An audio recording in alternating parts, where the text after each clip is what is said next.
Good morning, Croxford. My name's Rylan. And my name is Josh. Welcome back to Croxford Connected, your bi-weekly update of things going on around our school. Absolutely. First off, all of our basketball teams have made it through our first round of playoffs. Congrats to the big wins on all our teams. Yeah, so for the first round, senior boys beat George Mack. The senior girls beat Springbank. The junior boys also beat Springbank, and the junior girls beat Chestermere. So all four teams, as Rylan said, heading to the second round. Very exciting. Yeah, speaking of the senior boys game, we had a packed home game. Mr. Ken Smith giving out some pizza. What a legend. And, of course, Josh shooting some buckets.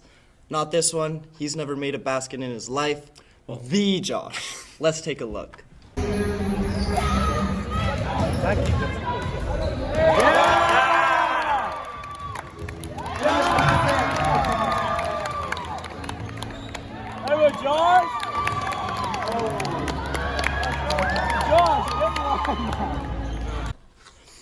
Boom! Thank you, Josh. That was awesome. And of course, nice work to all of our basketball teams. At the time of recording, we will be going into the second round of playoffs. They haven't quite started yet, so we're cheering for you from the past. As well, zones will be coming up this weekend. The junior boys will be playing at WH Croxford.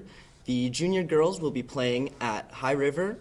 The senior boys will be playing in Cochrane, and the senior girls will be playing in Strathmore. So I hope to see you guys there. Also, the food drive from February has officially come to a close. It's pretty successful, I would say. 1,002 total items donated. Great work, everyone. Congrats to red, yellow, and purple, but most of all to green with 377 items. So way to go, green. The sculpture competition, you guys can see the photos back there. Some pretty great sculptures also made with the items that each house donated. Yeah, looked awesome. Great work, guys. And of course, we have Sweet Week coming up next week. Starting on Tuesday, March 17th, which is, of course, St. Patrick's Day. If you wear green, you will get a chocolate gold coin. On Wednesday, March 18th, it's BYOB Day. And hold on, bring your own banana. I see some of you guys. But it'll be $1 if you buy the ice cream for your banana split, and $2 to buy an entire split. On Thursday, March 19th, we'll have ice cream floats. Those will be each $2. And on Friday, March 20th, is Texas Donut Day. How can we forget about that? If you've entered to receive a donut, you will receive it on Friday morning. Just come, because there's no connect, come to the front of the school at the beginning of the day. And that's all we have for Sweet Week coming up. Pretty excited. Finally, an MMH update. If you guys haven't yet handed in your forms for the entire team, you need to do that as soon as possible. The problem is, you guys, it's not about whether or not you hand your forms in before the event. You need to get your forms in well before the event so you can get your pledge forms and actually raise the $500 minimum for each team. So if you guys don't do that, you're not participating in MMH, and it kind of loses sight of the whole point of the event. Speaking of the point of the event, I had a chance to sit down with my doctor, Dr. Supernault, who works just down the street actually, and have a discussion about the importance of mental health and really what it means to be, talking about it and making it a normality among youth today. So take a look. Absolutely. Let's check it out now. I'm joined by Dr. Supernault at Care First Medical. Thank you so much for sitting down with me. Sure. So describe your experiences learning about mental health in general and maybe how that's applied in your practice as a doctor. Sure. So I went to medical school at UBC, so mostly in Vancouver in northern BC. So as students, we all learn about psychiatry and mental health and sort of the basics. But there's a lot to learn to be a family doctor, so that's just one little piece. But in my practice, I've just found that, most people go through something hard in their life, a sad time, a hard time. And I've just taken it upon myself to do more training in that area so that I'm more comfortable discussing these topics with people. How important do you think it is to discuss these topics just in general so that people feel comfortable speaking up about it? 20 years ago it was much more of a a candid topic among people. So how important do you think it is that people are willing to talk about it? I think it's very important, and I think by talking about it either, with family members or friends or counselors or your family doctor, it kind of puts it out on the table and kind of can deal with things before they become bigger and bigger and bigger. So, I talk to my patients about everybody having sort of a support team. So most people have friends and family who are supportive, and sometimes it's nice to have an outside person like a counselor, a therapist, or a family doctor, where you can talk about these things in a confidential setting. So it's very important. Do you have any tips for high school students, maybe heading into exam season in June? Anything to, maybe for people who maybe don't have like mental health problems, diagnosed mental health problems, but would just want to keep up their mental well-being?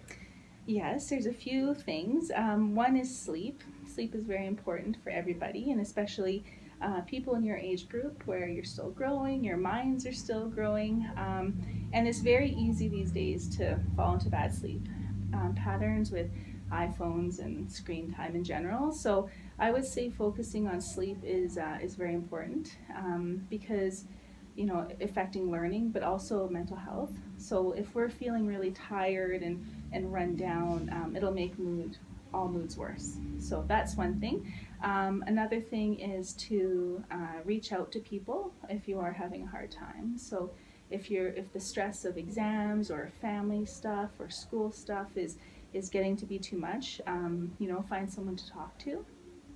And I guess another thing is I talk to my patients a lot about doing something every day that makes them happy. So something that kind of brings a little joy to their life. So that could be watching something funny on TV, having a talk with a friend, just something that can kind of lift your mood even for a few seconds, especially when you're feeling really down.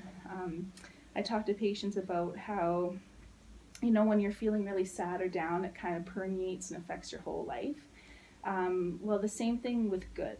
So if you're feeling really sad or down about something with school, if you can kind of have happy moments throughout your day, that'll kind of seep into every aspect of your life. So those are my tips. So if you're, do you have anything that you think that students should look out for maybe in like a high school age? There's lots of anxieties going around, and it's difficult to kind of discern what is and what isn't diagnosable or like a real mental health problem. So do you have any tips for figuring Sure. So one thing to realize is that people of all ages, whether you're 7 years old or 70 years old, can go through hard times. And sometimes they kind of come out of nowhere, where you think you're doing pretty good, and then there can be a sharp drop. So one thing I talk to my patients about is first of all, recognize that. Second of all, don't be ashamed or worried about that. The important thing is to talk to somebody and get some help. There's many people who go through a short period of time in their life where they have depression or anxiety or grief or whatever their issue is. We get them the help, they're supported, and then they feel much better. So one thing is just to kind of to recognize that it can happen, and if it does, to get help. Awesome, thanks. Seriously, guys, we're trying to film an outro here. Yeah, seriously, guys, we're trying to film an outro here. Thank you. Yeah. Thanks, Dr. Supernault. And that's going to be all for us this week. So make sure you hit that like button. Smash that subscribe button. And turn on post notifications so you never miss a bi-weekly update.